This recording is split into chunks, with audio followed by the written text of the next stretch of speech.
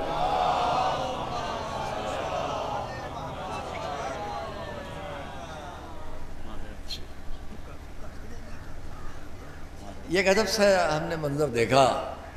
ساری دنیا میں جہاں جائیے، اگر جدید انداز میں کوئی بات کہی جائے گی جدیدیت لیے ہوئے تو بڑی قابل قدر ہے. اور بہت سے ذہن صاحب انہوں نے یہ بات کہی، لیکن جب آپ کے علماء کوئی بات کہیں، میں اپنی قوم کی عام افراد کی بات نہیں کر رہا ہوں، بار بار کہہ رہا ہوں، ایک کلاس ہے، ایک طبقہ ہے جو اپنے کو عصر جدید سے رشتہ رکھتے ہوئے بہت ماڈرن، بہت ترقی یافتہ، ان کے افکار، ان کے خیالات. اس لیے میں اس بات کو کہہ رہا ہوں کہ آیت تطہیر کتابوں کی کتابیں، کتنے علماء کے تحقیقات، کیا کچھ نہیں ہے اس آیت کے بارے میں. اس پر بات کم ہوگی.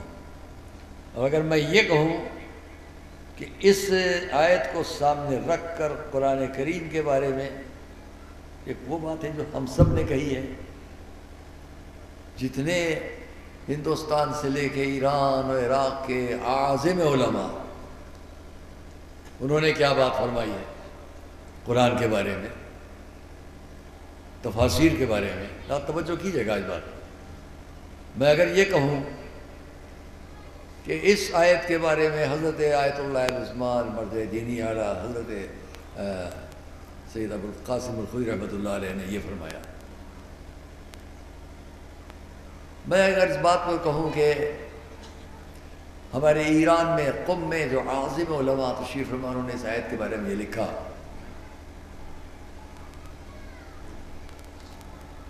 تو اس کو لوگ سن لیں گے. آپ کی بات بار بار کہہ رہا ہوں نہیں ہے، ذہن بار بار پلٹائیے اس بات کی طرح کہ وہ لوگ کہ جو اپنے کو عصر جدید سے ایک نمایاں شخصیت بنا کے پیش کرتے ہیں، جب ان کی بات کرو تو وہ ان باتوں کو کنارے رکھیں گے. اور اگر یہ کہا جائے جناب وہ یورپ کے فلاں مورخ نے یہ بات کہی ہے، امریکہ کے فلاں مورخ نے یہ صاحب یہ دیکھیے، یہ آکسفورڈ یونیورسٹی، یہ کیمبرج یونیورسٹی سے فلاں صاحب نے یہ بات کی، تو سند ہے. کیمبرج والے کی بات سند ہے، آکسفورڈ والے کی بات سند ہے، اور قم اور نجف اور لکھنؤ والے کی بات سند نہیں ہے. جب یہاں کی بات ہو ارے مولوی صاحبان، اور جب ان کی بات ہو تو معلوم ساری ہدایت ہم کو یورپ سے ملتی ہے، امریکہ سے ملتی ہے، اپنے ملکوں سے نہیں ملتی ہے. ایک ذہن ہے. لہذا انہوں نے کیا کہا کہ مستشرقین یورپ نے یہ فرمایا ہے کہ تمام مذاہب اور تمام ریلیجنز اور تمام مذاہب کی کتابوں نے جو پاکیزگی کا کانسیپٹ دیا ہے، طہارت اور پاکیزگی کا جو کانسیپٹ دیا ہے، تمام مذاہب نے اس کے مقابلے میں، ہم نہیں کہہ رہے جی، وہاں کے لوگوں نے یہ کہا کہ اس کے مقابلے میں جو طہارت کا مفہوم کانسیپٹ قرآن نے دیا ہے ویسا کسی کتاب نے نہیں دیا. ہم نے مانا اس بات کی اہمیت کو کہ ان سب نے یہ کہا کہ قرآن نے جو طہارت کا مفہوم دیا ہے وہ دنیا کی کسی کتاب نے نہیں دیا.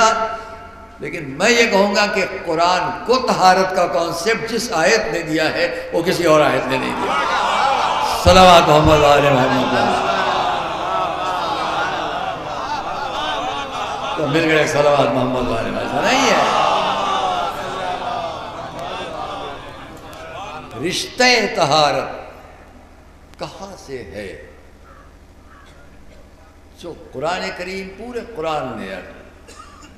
اچھا پھر طہارت کا مفہوم جس آیت نے دیا، اور بات کو سمیٹ لوں، جو مفہوم طہارت قرآن نے دیا وہ کسی کتاب نے نہیں دیا. جو مفہوم طہارت قرآن کی اس آیت نے قرآن کو دیا وہ اور کسی آیت نے نہیں دیا.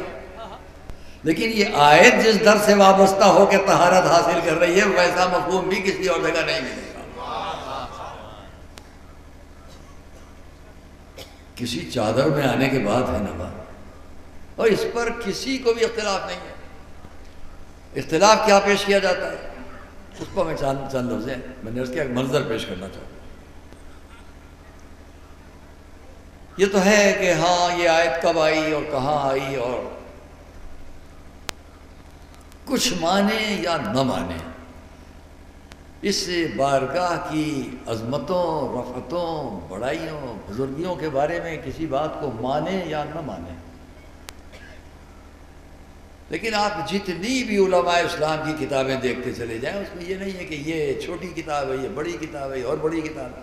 جو بڑی کتابیں ہیں ان بڑی کتابوں میں کچھ ہو یا نہ ہو، تین باتوں سے انکار کسی کتاب میں نہیں ہے: دو آیات سے متعلق، ایک حدیث سے متعلق۔ دو آیات وہ ہیں کہ جن کا پس منظر کیا ہے اس کے بارے میں کسی بھی بڑی کتابوں میں کسی بڑے راوی اور مورخ نے انکار نہیں کیا، باقی باتوں میں ویسے ہو جائے۔ آیہ مباہلہ کب آئی، کہاں آئی، کوئی انکار نہیں ہے، تفاسیر سے لے کر اور روات اور محدثین کی بڑی کتابوں تک۔ آیہ مباہلہ، آیہ معدت کہاں آئی، تفاسیر سے لے کر صحاح تک کسی کو انکار نہیں ہے۔ آیہ تطہیر کہاں آئی، یہاں بھی کسی کو انکار نہیں ہے کہ یہ آیت کب آئی، کہاں آئی، کیسے آئی۔ اچھا، مشکل یہ ہے کہ اس سے انکار اس لیے بھی میں طنز کے لیے نہیں کیا کرتا، آپ کو معلوم ہے میری عادت، ہاں تاریخی نظر سامنے رکھے۔ اس آیت سے متعلق بھی کسی کو انکار اس لیے نہیں ہوگا کہ اس کے بارے میں روایت کرنے والوں میں بھی کوئی راوی نہیں ہے، راویہ ہے۔ صلوات محمد علیہ وسلم، جن کا احترام عالم اسلام کو ہے، جن کا احترام عالم اسلام کو ہے، اور اس سے بھی انکار کسی کو نہیں ہے کہ یہ آیت کس شان میں آئی۔ اس کے باوجود تھوڑی دیر میں اسی میں گفتگو کریں گے، اس کے باوجود عام زندگی میں آ کر یہ اختلاف شروع کر دیا جاتا ہے کہ مراد کون ہے۔ کتابیں کہہ رہی ہیں مراد کون، روایت کرنے والی شخصیتیں بتلا رہی ہیں کہ کون تھے چادر میں جب یہ آیت آئی، اختلاف نہیں ہے۔ لیکن جب عام زندگی میں ہمارے محققین، مفسرین اور علماء چلے تو انہوں نے گفتگو شروع کر دی کہ جناب اس میں سب شریک ہیں، سب شریک ہیں۔ چونکہ ابتدا اور انتہا آیت کے ما قبل اور ما بعد ازواج رسول کا ذکر ہے، بیچ میں یہ آیت ہے، لہذا مراد سب ہے۔ ہماری گفتگو جو حضرات تشریف فرمائے، ہماری گفتگو یہ ہوتی ہے کہ جی نہیں، آپ عربی قاعدوں کی بنیاد پر ذرا صیغوں پر نظر ڈال لیں۔ جہاں عورتوں کی کثرت ہوتی ہے وہاں مؤنث کے صیغے ہوتے ہیں، جہاں مردوں کی کثرت ہوتی ہے وہاں مذکر صیغے ہوتے ہیں، اور جہاں مشترک مجمع ہوتا ہے وہاں بھی مذکر صیغے ہوتے ہیں۔ تذکیر والے صیغے ہوں گے، تانیث والے کہاں، تذکیر والے کہاں۔ اس آیت کے ماقبل کیا ہے اور ما بعد کیا ہے؟ ماقبل کی آیات میں صرف تانیث والے صیغے ہیں، اور آیت کے اس ٹکڑے میں دونوں سے متعلق بات ہے، اور اس کے بعد کی آیت میں پھر تانیث والے صیغے ہیں، ہے نا بات؟ وہاں بھی مؤنث، وہاں بھی مؤنث، وہاں بھی عورتوں کا ذکر، وہاں بھی عورتوں کا ذکر، بیچ میں یہ وہ ہے جس میں مرد عورت دونوں کا ذکر۔ تھوڑا ہم اس کی وضاحت کر لیں۔ آئیے میں آپ سے عرض کرتا ہوں کہ 4 آیتیں مسلسل یہاں ہیں سورہ الاحزاب۔ اس پہلی آیت میں ایک رخ وہ ہے کہ جو صرف عورتوں سے متعلق ہے، اس کا آخری جز وہ ہے جہاں مرد اور عورت دونوں متعلق ہیں۔ فوراً دوسری آیت جب شروع ہو رہی ہے اس میں صرف عورتوں کا ذکر پھر ہے، اور جب تیسری آیت شروع ہو رہی ہے تو اس میں پھر دونوں کا ذکر ہے، چوتھی آیت میں بھی دونوں کا ذکر ہے۔ یہاں توجہ کیجیے گا، میں آیات پڑھتا ہوں۔ اور اس کو سمجھانے کے لیے اپنے عام مجمع کو حضرات علماء نے عام افراد کو بات واضح ہو جائے، ان کی فکر تک پہنچ جائے، اس کے لیے میں ایک منظر پیش کروں گا، بات تمام کر لوں گا۔ وَقَرْنَ فِي بُيُوتِكُنَّ وَلَا تَبَرَّجْنَا تَبَرُّجَ الْجَاهِلِيَّةِ الْأُولَىٰ۔ پہلے یہ بھی سمجھ لیجیے آپ کہ اگر ہم اس کو مثالی زندگی میں بات رکھیں، آج کی عام زندگی میں، ایک عام سماجی زندگی میں، سوسائٹی کی زندگی میں بھی ان آیات کو اگر ساری دنیا کے سامنے رکھ کے بات کریں تو کوئی یہ نہیں کہہ سکتا ہے کہ یہ حکم 1400 برس پہلے کے لیے تھا، آج سے کیا تعلق۔ یہ بھی قرآن کا ایک اعجاز ہے کہ کل کا حکم جو 1400 برس پہلے کا ہے وہی آج کی سوسائٹی میں بھی اسی طرح ہے۔ بس فرق اتنا ہے کہ کل کی سوسائٹی اور آج کی سوسائٹی کے شرفاء کو سامنے رکھو گے تو حکم ایک نظر آئے گا۔ صلوات محمد علیہ شرفاء کو میں نے شرفاء کی لفظ رکھی ہے۔ اگر کل کی سوسائٹی کے غیرت دار لوگوں کو اور آج کی سوسائٹی کے غیرت دار لوگوں کو رکھ کر بات کرو گے تو حکم ایک نظر آئے گا، اور کل کی غیرت اور آج کی بغیرتی کو رکھو گے تو یہ حکم ایک نظر نہیں آئے گا۔ صلوات محمد، یہ نہیں ہوگا۔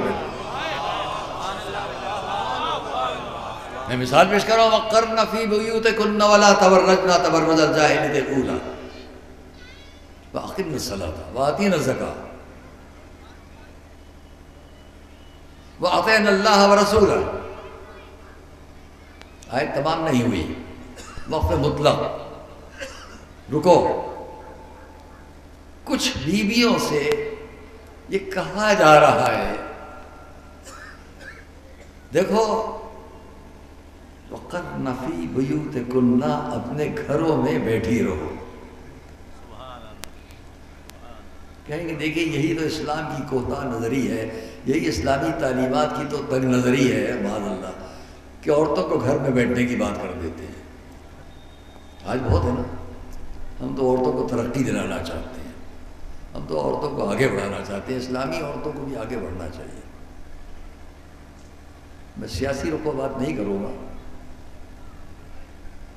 کیا کہا؟ کیا صرف گھر میں بیٹھنے کا حکم دے دیا؟ تھوڑا اس پر تھوڑی سی بات ہم کر لیں۔ کیا اسلام نے، قرآن نے، شریعت نے ہمارے گھر کی عورتوں کو بس گھروں میں بیٹھو، باہر نہ نکلو؟ تھوڑا اس پر توجہ کریں، بات صاف ہو جائے گی، واضح ہو جائے گی۔ وَقَرْنَ فِي بُيُوتِكُنَّ، اپنے گھروں میں بیٹھو۔ کیوں بیٹھو گھروں میں؟ وَلَا تَبَرَّجْنَ تَبَرُّجَ الْجَاهِلِيَّةِ الْأُولَىٰ، زمانے جاہلیت کا بناؤ سنگار کر کے باہر مت جاؤ۔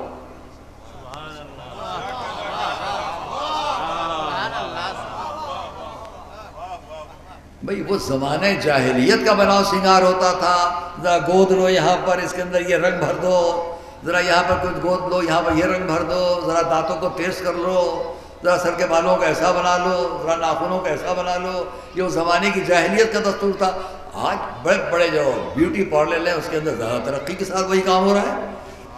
کل زمانے جاہلیت میں جو ہوتا تھا، آج ترقی یافتہ زمانے میں وہی کام ہو رہا ہے۔ فرق اتنا ہے، کل بغیر مشینوں کے تھا، آج مشینوں کے ساتھ ہے، کل پرانے حالات سے تھا، آج نئے حالات سے۔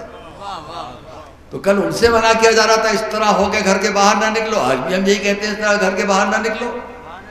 اب میں ہندوؤں سے پوچھوں گا، سکھوں سے پوچھوں گا، جینیوں سے پوچھوں گا، بدھسٹ سے پوچھوں گا، کیا آپ پسند کریں گے کہ آپ کی گھر کی عورتیں بناؤ سنگار کر کے باہر جائیں، اپنی حسن کی آرائش کریں اور نمائش کریں اس کی؟ ایک ہی جواب ہے کہ کوئی غیرت دار اس کو برداشت نہیں کرے گا۔ تو جب آپ برداشت نہیں کر سکتے ہیں تو کل بھی یہی حکم تھا، آج بھی وہی حکم ہے۔ یہاں مذہب کی قید نہیں ہے، غیرت کی بات ہے۔ صلوات محمد علیہ وسلم، مذہب کی بات نہیں ہے۔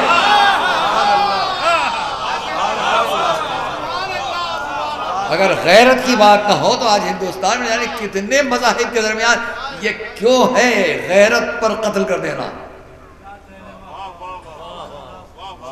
کیا کہلاتا ہے انگلش میں killing? Honour killing, honour killing. یہ غیرت پر جو قتل کرنے کے رات دن مسائل ہمارے سامنے بھارت کے اندر بھی آتے ہیں، یہ کیوں آتے ہیں؟ ایک بات یاد رکھیے گا، میں تعصب میں نہیں کہتا ہوں لیکن اپنی زندگی کے تجربات کو سامنے رکھ کے بات کرتا ہوں۔ بہت گھوما ہوں، آسٹریلیا کے اس کونے سے لے کے اور امریکہ اور کینیڈا کے اس کونے تک۔ میں نے کتنے جلوس دیکھے ہیں، میں نے سنے جو وہاں ہیں۔ عزیزان گرامی، آپ جہاں تشریف فرمائے، بھارت کے اندر فخر کیجئے اپنے بھارت کے اندر۔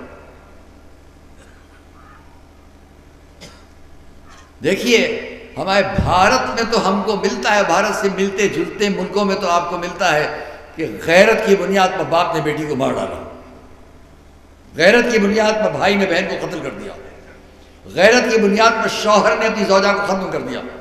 یہ غیرت کی بنیاد پر یہاں سب جگہ ملے گا. مجھے لاؤ کوئی مثال دکھلاؤ ان ممالک میں جن کے میں نے نام لیے کہ وہاں کوئی غیرت کے نام پر مارا گیا ہو. تجربے کی بنیاد پر کہہ رہا ہوں، وہاں غیرت کی بنیاد پر نہیں مارا جاتا ہے. بے غیرتی کیوں نہیں کر رہی اس کو مارا جاتا ہے. صلوات محمد وآل محمد.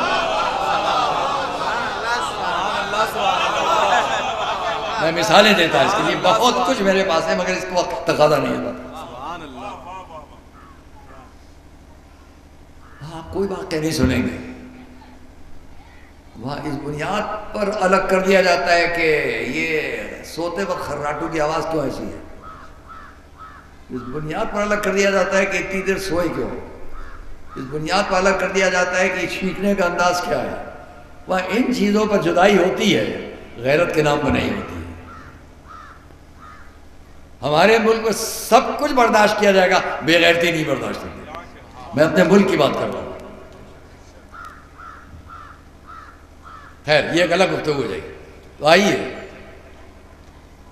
اگر کل کی بات ہے وَقَرْنَ فِي بُيُوتِكُنَّ، اپنے گھروں میں بیٹھی رہو، بیٹھو. جاہلیت کے زمانے کا بناؤ سنگار کر کے باہر مت نکلو. میں باہر کی لوٹنے سے بڑھا رہا ہوں، آگے بھی واضح کر دوں گا. جاہلیت کے زمانے کا بناؤ سنگار مت کرو. کیا علم سے، تعلیم سے سوسائٹی کے اندر کچھ بات سمجھنے سے روک دیا گیا ہے؟ آئیے آگے بڑھیں. وَأَقِمْنَ الصَّلَاةَ وَآتِينَ الزَّكَاةَ، نماز قائم رکھو، زکوٰۃ ادا کرو. وَأَطِعْنَ اللَّهَ وَرَسُولَ، اللہ اور اس کے رسول کی اطاعت کرو. إِنَّمَا يُرِيدُ اللَّهُ لِيُذْهِبَ عَنْكُمُ الرِّجْسَ أَهْلَ الْبَيْتِ. ذرا توجہ تو کیجیے گا. وقف مطلق سے پہلے کیا ہے؟ اے عورتوں، میں اپنی طرف سے بڑھا کے بات کر رہا ہوں تاکہ واضح ہو جائے بات.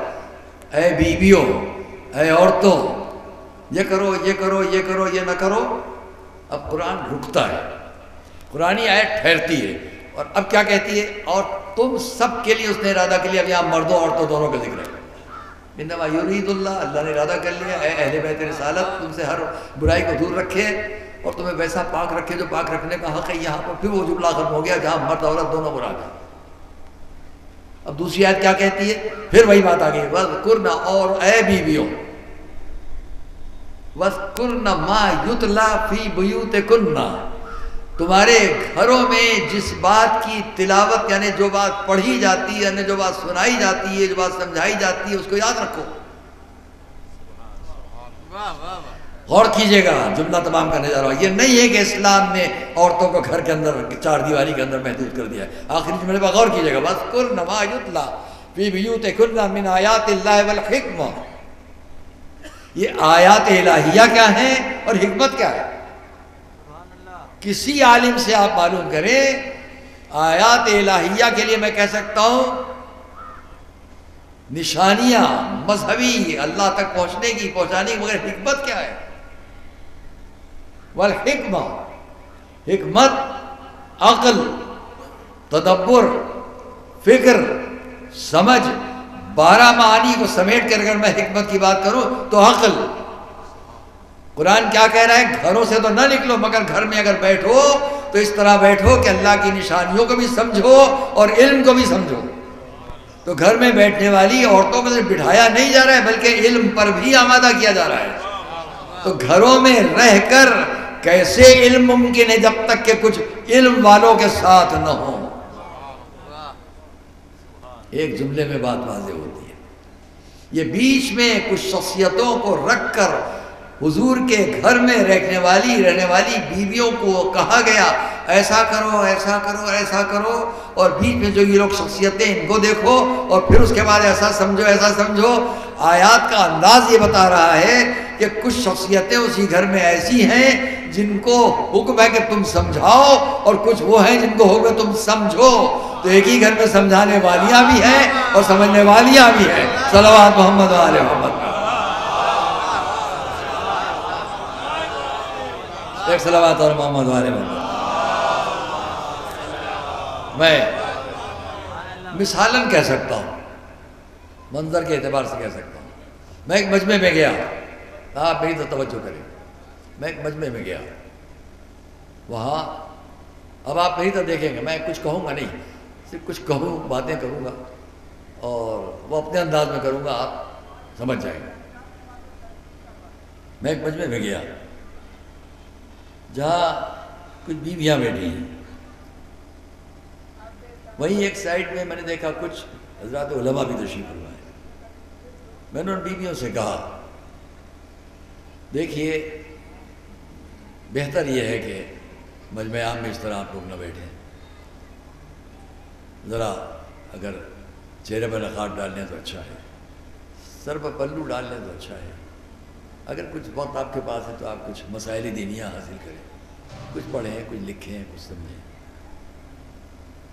ایک مرتبہ میں مڑا اس طرف جدھر کچھ علماء بیٹھے ہیں. میں نے ان سے عرض کی آپ کی شخصیتیں یہاں ہیں، آپ جیسی عظمتوں والے لوگ، اگر آپ کی موجودگی میں انہوں نے فائدہ اٹھا لیا تو کتنی اچھی بات ہوگی. اور پھر میں مڑا انہیں بیویوں کی طرف، جو کچھ آپ سے یہ کہیں اس کو یاد رکھیے گا، بھلائیے گا نہیں. یہ علماء ہیں، ان سے جو ملتا جائے حاصل کرتے چلے جائیں. اب اگر اس پوری بات کو آپ سامنے رکھیں تو سب کچھ سمجھ میں آ جائے گا کہ آیت تطہیر بیچ میں کیوں ہے، پہلے ان کا ذکر کیوں ہے، بعد میں ان کا ذکر کیوں ہے. بتلایا جا رہا ہے تم ایسے رہو ایسے رہو اور ان سے سبق حاصل کرو اور اس سبق کو یاد رکھو. صلوات محمد و آل محمد.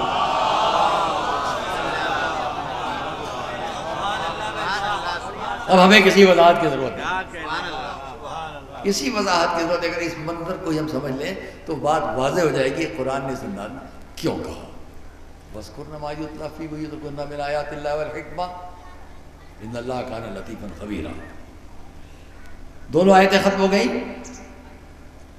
تیسری آیت،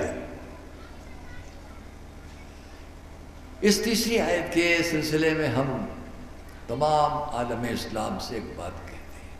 میں شاید اسی پر بات تمام کروں. تیسری آیت بہت طولانی ہے، تفصیلی ہے، اور ہم اور آپ اس کو جانتے ہیں کہ قرآن کریم ہمارا آپ کا کلام تو ہے نہیں. ہر لفظ ہر بات اپنی جگہ وہی ہے جہاں اسے ہونا چاہیے، کیونکہ اس کا کلام ہے. اب میں اپنی طرف سے اس آیت کے بارے میں کچھ کہوں گا جو آپ کے سامنے تلاوت کرنے جا رہا ہوں. ان المسلمین والمسلمات والمؤمنین والمؤمنات والقانتین والقانتات والصادقین والصادقات والصابرین والصابرات والخاشعین والخاشعات والمتصدقین والمتصدقات والصائمین والصائمات والحافظین فروجهم والحافظات والذاکرین اللہ کثیرا والذاکرات اعد اللہ لهم مغفرۃ واجرا عظیما.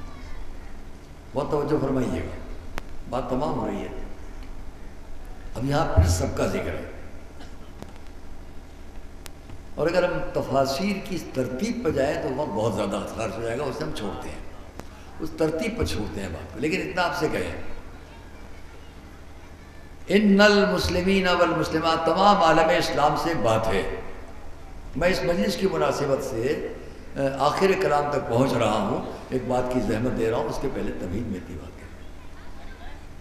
میں نے آیت تطہیر اس سے پہلے وہ بات کی، اس کے بعد کی آیت، اور اب تیسری آیت ان المسلمین والمسلمات.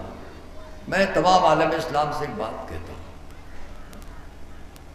جناب لیے بھائی، جناب مولانا،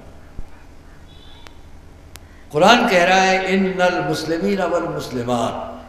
دیکھو اوپر کی باتیں بتا دی گئی، تمام مسلمان مرد اور مسلمان عورتیں. میں بیچ کے تمام لفظوں کو چھوڑتا ہوں، آیت کی آخری لفظ کو انتخاب کرتا ہوں. کیا غلط ہو جائے گا؟ تمام مسلمان مرد اور مسلمان عورتیں. اعد اللہ لہم مغفرۃ واجرا عظیما. یقیناً اللہ نے ان کے لیے مہیا کر دیا مغفرت کو، بخشش کو، بخشے جانے کو اور اجر عظیم کو، ثواب، منظوری، رضا، جنت۔ کس کے لیے؟ کیا غلط ہے؟ سوال کر رہا ہوں، کیا غلط ہے؟ ان المسلمین والمسلمات اعد اللہ لہم مغفرۃ واجرا عظیما، ہم نے تمام مسلمان مردوں اور عورتوں کے لیے مغفرت اور اجر عظیم مہیا کر دیا۔ کیا غلطی ہے اس میں؟ کیونکہ تمام دنیا کے مسلمان کیا کہتے ہیں؟ اسلام لے آؤ جنت مل جائے گی، اسلام لے آؤ جنت کے حقدار ہو گئے، اسلام پر نہیں ہو سوائے جہنم کے اور کوئی ٹھکانہ نہیں ہے۔ یہی تو کہتے ہیں، یہی تو عقیدہ ہے۔ وہ ہم مسلمان تو جنتی، جو نہیں ہے وہ گیا۔ عزیزو غور کرو۔ اچھا مجھے حق نہیں ہے معاذ اللہ کہ میں قرآن کی آیت میں اپنی طور پر کوئی ترمیم والی بات کروں، ایک جملہ اور بڑھا کے کہہ لوں۔ نہیں بھائی، قرآن نے یہ بھی تو کہا ہے والمؤمنین والمؤمنات، تو اب یوں کہیں ان المسلمین والمسلمات والمؤمنین والمؤمنات اعد اللہ لہم مغفرۃ واجرا عظیما۔ مسلمان مرد، مسلمان عورتیں، مومن مرد، مومن عورتیں، اللہ نے ان کے لیے مغفرت و اجر عظیم مہیا کیا۔ اب تو بات تمام ہو گئی،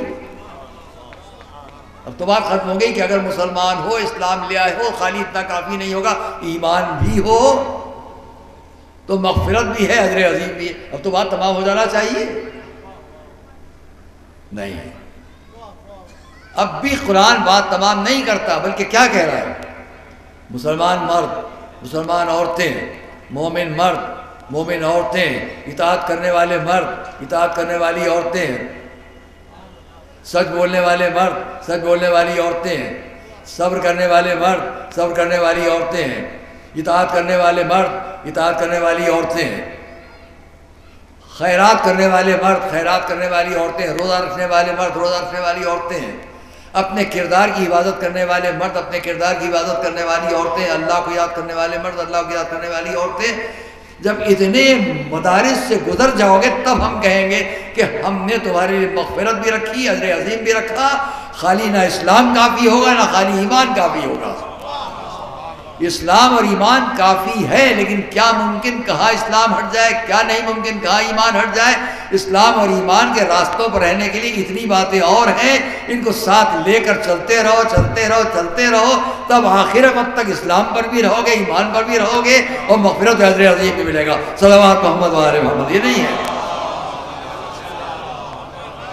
میں نے یہاں تک آپ کے ذہن کو یوں ہی نہیں پہنچایا۔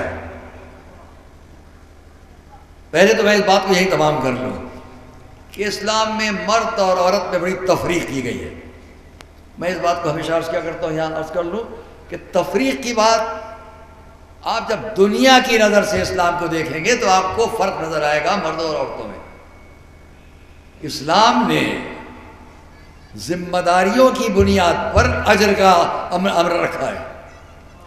جس کی جو ذمہ داری دی گئی ہے وہ اس کو پورا کرے تو ویسا اجر۔ اجر کے لیے کوئی تفریق نہیں رکھی ہے کہ مرد کو اتنا اجر ملے گا، عورت کو اتنا اجر ملے گا۔ دنیاوی اعتبار سے ضرور ہے کہ اس کا اتنا حصہ، اس کا اتنا حصہ، لیکن آخرت کے اجر کے اعتبار سے کوئی فرق نہیں رکھا گیا ہے کہ مرد کا حصہ اتنا ہوگا، عورت کا حصہ ہوگا۔ اور ثبوت کیا ہے؟ ایک ترازو رکھو، ترازو کے دو پلے ہیں۔ اب آپ میری طرف دیکھیں، یہ ترازو کے دو پلے ہیں۔ قرآن کیا کہہ رہا ہے؟ یہ ترازو ہے، یہ دو پلے ہیں۔ مسلمان مرد، مسلمان عورتیں، مومن مرد، مومن عورتیں، عبادت کرنے والے مرد، عبادت کرنے والی عورتیں، سچ بولنے والے مرد، سچ بولنے والی عورتیں، صبر کرنے والے مرد، صبر کرنے والی عورتیں، اس کے سامنے مطیع رہنے والے مرد، مطیع رہنے والی عورتیں۔ اسی طرح سے اگر اور آگے بڑھتے چلیں ہر جگہ قرآن کیا کہتا جا رہا ہے؟ روزہ رکھنے والے مرد، روزہ رکھنے والی عورتیں، اپنے کردار کی حفاظت کرنے والے مرد، عورتیں۔ ایک ترازو میں ادھر یہ برابر سے دونوں پلوں میں مردوں اور عورتوں کے صفات کو، کردار کو رکھ کر بتا دیا گیا جب اجر کی منزل آئے گی تو ترازو کے پلوں میں دونوں طرف یہ دیکھا جائے گا کہ کس کا کتنا کردار صحیح رہا اور اپنے اللہ کی بارگاہ میں کس نے کیسے اپنا عمل پیش کیا. وہاں یہ نہیں دیکھا جائے گا یہ عورتوں کا پلہ ہے یہ کم رہے گا، یہ مردوں کا پلہ ہے یہ زیادہ رہے گا. جس کا جیسا عمل ویسا اجر ملے گا. صلوات محمد و آل محمد. بات کو میں تمام کرنے کے لیے اتنا عرض کروں، ذرا یہ بتلائیے گا کیا ان تمام منزلوں پر قرآن نے ہم کو بغیر کسی ہدایت کے چھوڑ دیا؟ میں اسلام لے آؤ کافی ہے. اوپر کی آیات کو سامنے رکھ کر جب قرآن نے عمل اور کردار کی اس منزل کو سامنے رکھا تو آج ہر مسلمان سے یہ پوچھا بھی جائے گا اور اس کو سوال کرنے کا حق بھی ہے کہ ہم کو اسلام تو بتا دیا گیا، اسلام کو سمجھائے کون؟ ہم کو ایمان تو بتلا دیا گیا، ایمان تک لے جائے گا کون؟ ہم کو سچ کی منزل تو سمجھا دی گئی، سچ ہمیں کون بتائے گا؟ ہمیں روزے بتائے گئے، روزہ کیسے ہم رکھیں گے؟ ان تمام باتوں کے لیے باتیں تمام ہو رہی ہیں عزیزان گرامی. ساری قرآن کی آیت یہ بتلائے گی آپ کو کہ ان تمام منزلوں پر مغفرت اور اجر عظیم تک اس وقت تک نہیں پہنچ سکتے جب تک کہ نمونہ عمل میں کچھ شخصیتیں سامنے نہ ہو جو بتلاتی جائیں ایسے رہو ایسے نہ رہو، یہ کرو یہ نہ کرو. یہ کون سمجھائے گا؟ یا رسول سمجھائیں گے یا جن پر رسول اعتبار رکھتے ہو وہ سمجھائیں گے. صلوات محمد و آل محمد. میں بات کو تمام کروں گا بلند آواز سے. صلوات محمد و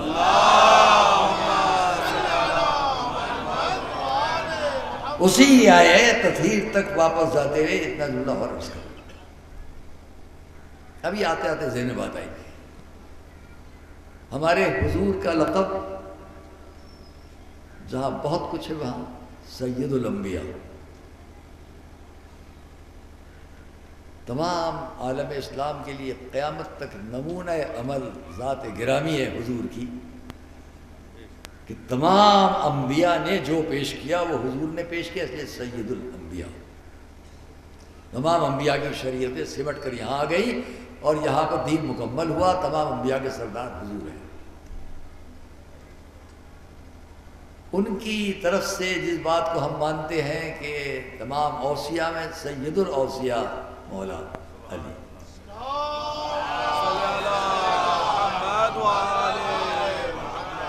ایک پاکیزہ بی بی کے ایصال ثواب کی اس مجلس میں میں بات کو تمام کروں گا اس لیے کہ پھر بات نماز کا وقت اور مجلسیں ہیں. اس بی بی کے اس ایصال ثواب 40ویں کی مجلس میں میں عزیزاً جناب حجت الاسلام مولانا عرفان صاحب قبلہ ان کے عظیم کارنامے ہیں جو میں ایران میں خود دیکھ چکا جا کر. ماشاءاللہ سے بہت بڑے پیمانے پر ان کا علمی کارنامہ وہاں ہے.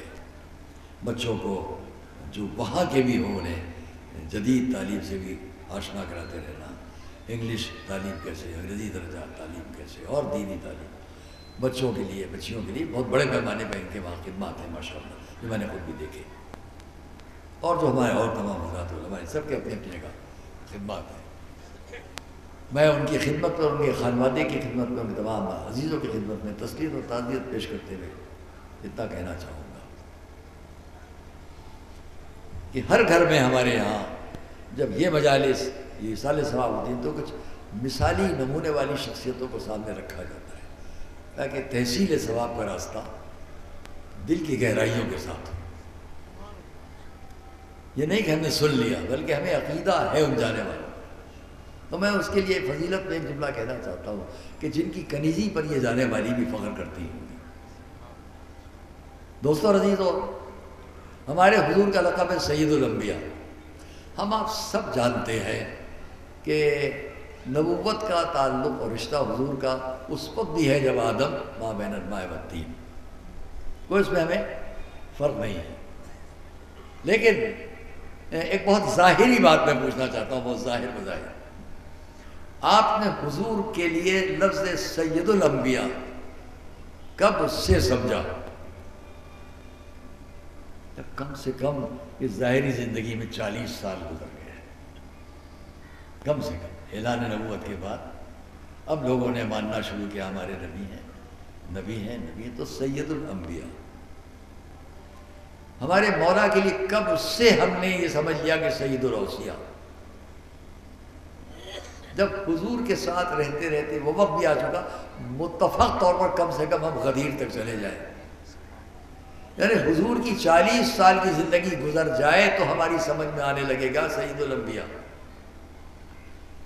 ہمارے مولا کی 33 سال کی زندگی کم سے کم گزر جائے تو ہماری سمجھ میں آنے لگے گا سید الاوصیاء۔ اب میں کیا کہوں یہاں پر کہ یہ وہ ہے جن کو ہم نے اور آپ نے تاریخوں کی زبان سے، مورخین کی زبان سے، روات کی زبان سے سن کر سمجھا کہ یہ سید الانبیاء اور یہ سید الاوصیاء۔ اس شخصیت کے بارے میں کیا کہوں جس کا سن ابھی 18 سال کا بھی نہیں ہوا ہے، اور دنیا میں کوئی اور انسان نہیں بلکہ جو سید الانبیاء ہے وہ اس کے لیے کہے سیدۃ النساء اہل الجنہ۔ وہاں 40 سال کے سن پر، 33 سال کے سن پر سیادت نظر آ رہی ہے، یا انتہائی کم سنی میں رسول کی زبان سے سیاست نظر آ رہی ہے، اور اس سیادت کا کیا کہنا ہے؟ صلوات محمد علیہ۔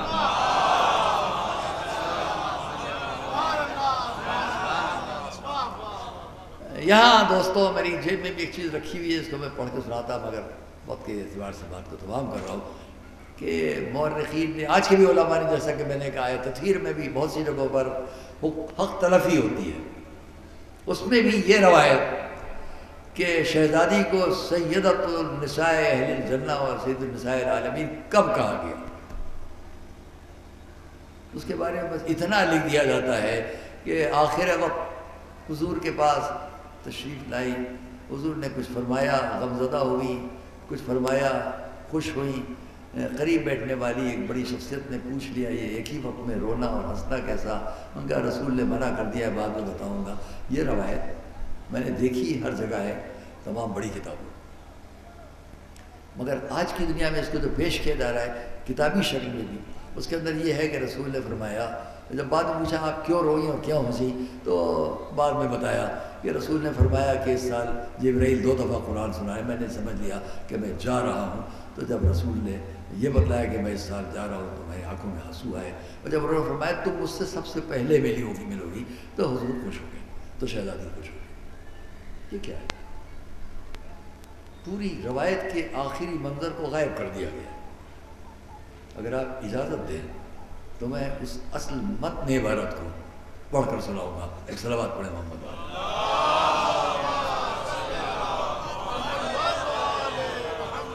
میں اس جگہ کے لیے لکھ کر لایا ہوں اس کو، اور وہ میں آپ کو پڑھ کر سناتا ہوں۔ میں یہ بھی پڑھتا کہ کس طرح سے لوگوں نے اس روایت کو تمام کر کے خراب کر کے پیش کیا ہے، لیکن میں اصل روایت اور حوالے کے ساتھ، جہاں پر صحیح بخاری دہلی سے چھپی ہوئی جلد 2 باب نمبر 378 حدیث نمبر 827، اس میں ابو نعیم سے روایت ہے اور راویہ ہیں بیچ میں۔ انہوں نے کہا حضرت سیدہ تشریف لائیں۔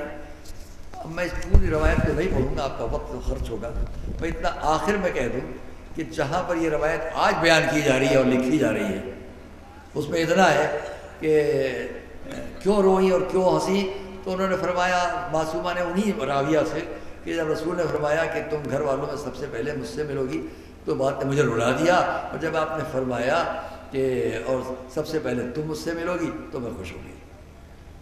یہاں یہ روایت تمام نہیں ہے۔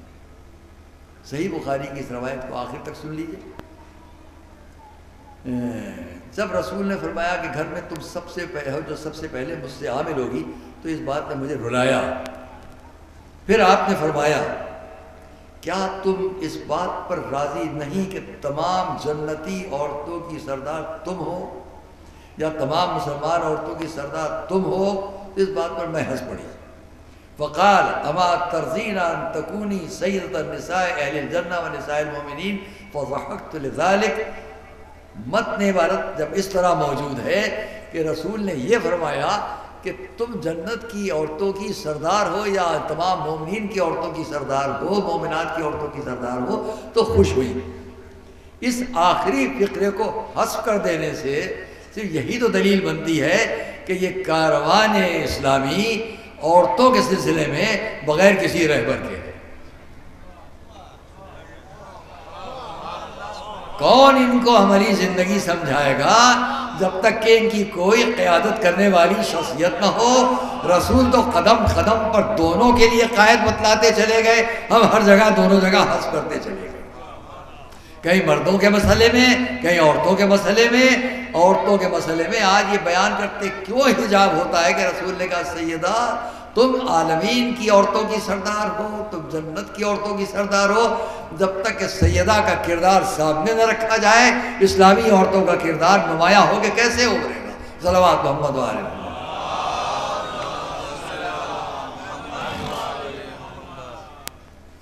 عزیزو،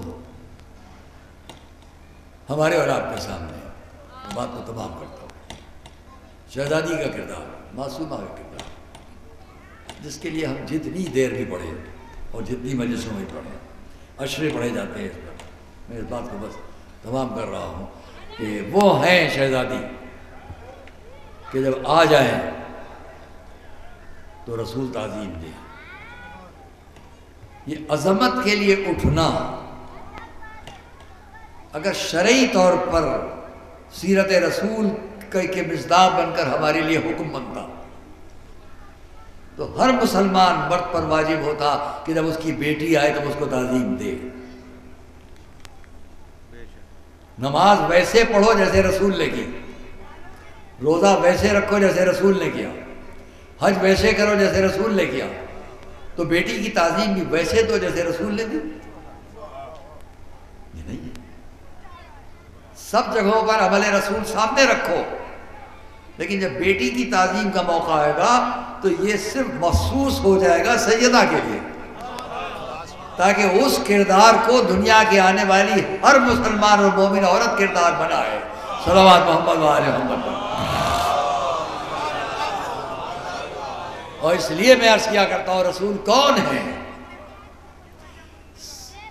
جب رسول تمام انبیاء میں سید الانبیاء، تو اب رسول کا ہر عمل وہ ہوگا کہ جب اس عمل کو سامنے رکھو تو گویا رسول نے خالی عمل نہیں پیش کیا ہے، بلکہ یہی عمل آدم بھی، نوح بھی، ابراہیم بھی، موسیٰ بھی، عیسیٰ بھی، سب کے عمل کا خلاصہ عمل رسول ہے۔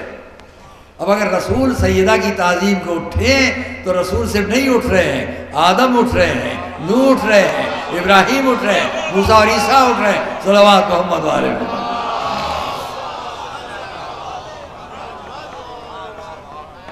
اور میں ہمیشہ اس جگہ پر حضرت کامل لکھنوی کا ایک شعر پڑھا کرتا ہوں۔ حضرت علامہ سید سبت حسن صاحب علیہ اللہ مقامہ کے بھائی حضرت کامل لکھنوی ایک بزم میں ہم موجود ہیں، اپنے استاد مرحوم جناب مولانا ابن حسن صاحب اللہ عنہ عربی کے سالانہ مجلس محفل ہوتی تھی، ہم لوگ جاتے تھے وہاں۔ جناب کامل صاحب کبھی آخر میں، کبھی جناب قیس صاحب آخر میں، قیس زگی پوری ایک عظمتیں ہوتی تھیں اس میں، وہ ہمیں یاد ہے نشر جس میں جناب کامل صاحب پڑھ رہے قصیدہ، اس کا ایک شعر، گرانی بلے عصمت میں ایسی تھی کہ دیکھا ہے،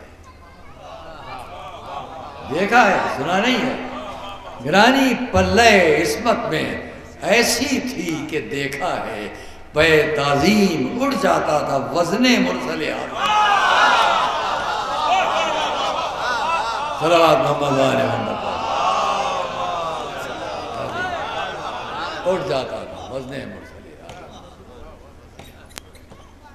وہ سیدہ، وہ شہزادی کم سنی میں، یہ وہ گھرانہ ہے جس کا یہ قول صغیرنا و کبیرنا سوا، میں بڑے چھوٹے سب برابر۔ میں نے آپ کے سامنے سن کو سامنے رکھ کے کب سے ہم نے سمجھنا شروع کیا، اب اس سے بھی کم سنی کی مثال دے دوں۔ جب حضور اٹھے تو امام حسن امام حسین کا سن کیا ہے؟ 6 سال اور 7 سال سے زیادہ نہیں۔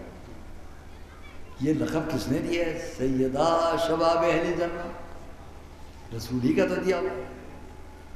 تو اس کم سنی میں جو جوانان جنت کے سردار ہوں، ان کی مادر گرامی عالم کی عورتوں کی سردار ہوں، جن کے شوہر تمام دنیا میں اوصیاء کے سردار ہوں، جن کے بابا تمام انبیاء کے سردار ہوں، اس گھرانے کو اگر ہم نے عملی زندگی میں سامنے رکھا تو قیامت تک سمجھ میں آتا چلا جائے گا مسلمان کو کیسا ہونا ہے، مومن کو کیسا ہونا ہے، نمازی کو کیسا ہونا ہے، کردار کیسا ہونا ہے۔ صلوات محمد علیہ۔ بس میں نے تمام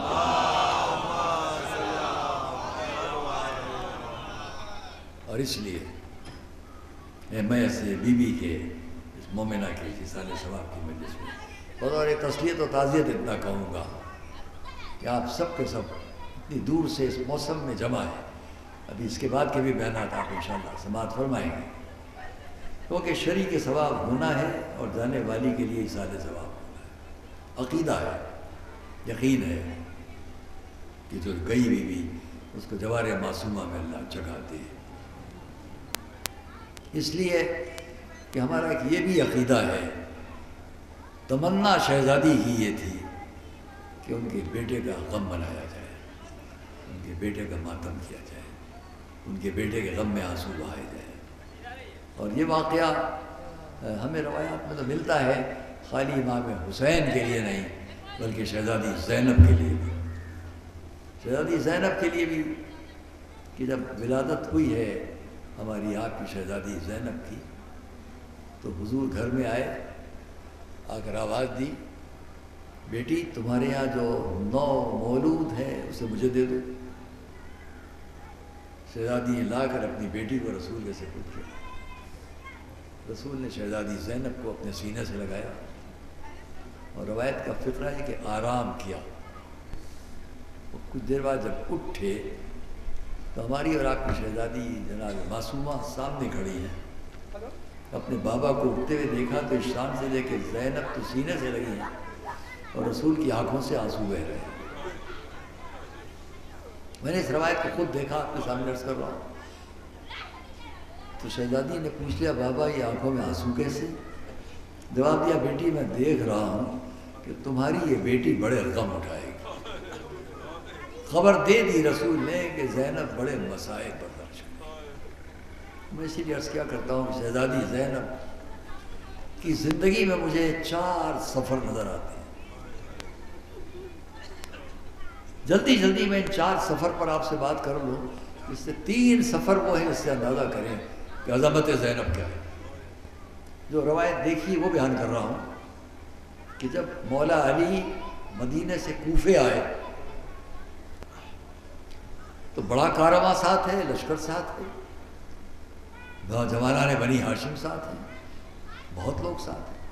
مدینے سے علی کوفے آ رہے ہیں، پائے تخت کوفہ قرار پا رہا ہے۔ روایت میں جہاں جہاں کارواں رکتا تھا لشکر رکتا تھا، جب خیمے نصب کر لیے جاتے تھے اور بیویوں کو خیمے میں پہنچانے کی نوبت آتی تھی تو جس ناقے پر زینب ہوتی تھی، جب اس ناقے کو بٹھایا جاتا تھا کہ اب زینب اپنے خیمے تک پہنچائی جائیں، تو روایت کا فقرہ یہ جوانان بنی ہاشم جو ادھر ادھر ٹہل رہے ہوتے تھے سب اس ناقے کے قریب آ جاتے تھے، اپنی تلواروں کا سایہ کر لیتے تھے اور اس کے سائے سے زینب کو پہنچایا جاتا تھا خیموں تک۔ اس عظمت سے شہزادی زینب اس پورے سفر کو طے کرتی ہوئی مدینے سے کوفے تک آئی۔ جب مولا علی کی شہادت ہو گئی اور امام حسن اپنی بہن کو اور سب کارواں کو لے کر دوبارہ مدینے چلے، اسی شان سے پھر زینب گئیں۔ ساتھ جانے والے کون ہیں؟ عباس ہیں۔ ان قافلے کے اندر کون ہے؟ حضرت عباس کے بھائی ہیں، خود حضرت عبداللہ ابن جعفر ہیں۔ پھر اسی شان سے پہنچایا گیا۔ اب تیسرا سفر ہماری آپ کی شہزادی زینب کا پھر مدینے سے اور پھر عراق کی طرف، لیکن احترام میں کوئی فرق نہیں ہے۔ اس سفر کا منظر کیا ہے؟ پھر ناقے لائے گئے، پھر بیویاں سوار ہوئیں۔ جب زینب کے سوار ہونے کی سواری کا منظر آیا تو منظر کچھ اور بڑھ گیا۔ اب کی کا عالم کیا ہے کہ راوی کہتا ہے بلندی پر بیٹھے میں نے دیکھا کہ وہ نورانی چہرے والی شخصیت یعنی جو امام حسین ہے اٹھ کے گھر کے اندر گئے، اور وہاں سے باہر آئے تو بیوی کے بازو کو سہارا دیے ہوئے ایک ناقہ قریب لایا گیا، زمین پر بٹھایا گیا۔ وہ بزرگ زمین پر بیٹھ گئے، ان معظمہ نے بازو کے جن کے زانو پر قدم رکھا اور ان کے بازو کو محترم نے سہارا دیا، سہارا دے کے سوار کیا. اس نے گھبرا کے پوچھا یہ بتلاؤ یہ معظمہ کون ہے، یہ کون ہے؟ کہا یہ حسین ہے جو اپنی بہن زینب کو سوار کرا دیا. اس شان سے زینب پھر مدینے سے عراق کی طرف چلی. دوستوں بس میں بات کو تمام کر دوں. جس زینب کے میں نے 3 سفر تاریخ میں دیکھے، چوتھا سفر وہ ہے کہ جب زینب زمین کربلا پر زمین پر بیٹھی ہوئی ہے، زانو پر بیمار بھتیجے کا سر ہے، سامنے سے ناقے لائے جا رہے ہیں. ایک مرتبہ زینب نے پوچھ لیا بیٹا سید سجاد یہ ناقے کیوں لائے جا رہے ہیں؟ یہ کیوں سوال کیا؟ کون ایسی بیوی یہ سمجھ سکتی ہے کہ جن ناقوں پر نہ آواریاں ہیں، نہ کجاوے ہیں، نہ پردے کا اہتمام ہے، اس پر ہم لوگوں کو بٹھایا جائے گا؟ بیٹا سید سجاد یہ بتلاؤ یہ ناقے کیوں لائے جا رہے ہیں؟ کہا پھوپھی اماں ابھی ہم سب کو ان پر قیدی بنا کر بٹھایا جائے گا. بس سنتے سنتے اتنا پوچھا بیٹا یہ بتلاؤ مجھے ایسا لگتا ہے کہ 2 ناقوں میں آگے آگے جو بلند ناقے ہیں، ان میں سے یہ آگے کے 2 بلند ناقے ایسا لگتا ہے جیسے ایک دوسرے سے کچھ باتیں کر رہے ہیں. ایسا لگتا ہے جیسے یہ دونوں ایک دوسرے سے کچھ باتیں کر رہے ہیں. تم امام وقت ہو، یہ بتلاؤ یہ ناقے کیا باتیں کر رہے ہیں؟ کہا پھوپھی اماں ان میں سے ایک ناقہ دوسرے سے کہہ رہا ہے دیکھو دیکھو ابھی ہم پر رسول کے گھرانے کی بیویاں سوار کی جائے گی، جب اس کارواں کو لے کر چلنا تو قدم آہستہ آہستہ رکھنا، ایسا نہ ہو کوئی بیوی زمین پر گر جائے. میں اتنے میں شہزادی زینب نے کسی بیوی کے رونے کی آواز سنی. جملہ تمام کر رہا ہوں. میں ایک مرتبہ کا بیٹا سید سجاد یہ مجھ کو تمہاری پھوپھی ام کلثوم کے رونے کی آواز معلوم ہوتی ہے. سر کو ریت پر رکھا، ایک مرتبہ اٹھی، تیز قدموں سے فرات کی طرف گئی، دیکھا ام کلثوم زمین پر بیٹھی ہے، آغوش میں عباس کا پارا پارا لاشا. پکار کر کہہ رہی بھیا عباس جب مدینے سے چلے تم نے سوار کرایا، اب یہ کارواں کربلا سے چل رہا ہے، کون سوار کرائے؟ واہ حسین محمد والے تمام شرکاء مجلس کو ان کے دلی شریف مقاصد میں کامیابی جو مریضوں کے امراض سے نصیب عطا فرما، جو کسی فکر و تردد میں مبتلا ہوں سے نجات عطا فرما. خدا بحق محمد والے محمد زندگی کی آخری سانس تک ہم سب کو راہ محبت اہل بیت پر ثابت قدم رکھ کر ہمارے تمام عازم علماء کا سایہ ہمارے سروں پر باقی رکھ، مخالفین اسلام کو نست و نابود فرما.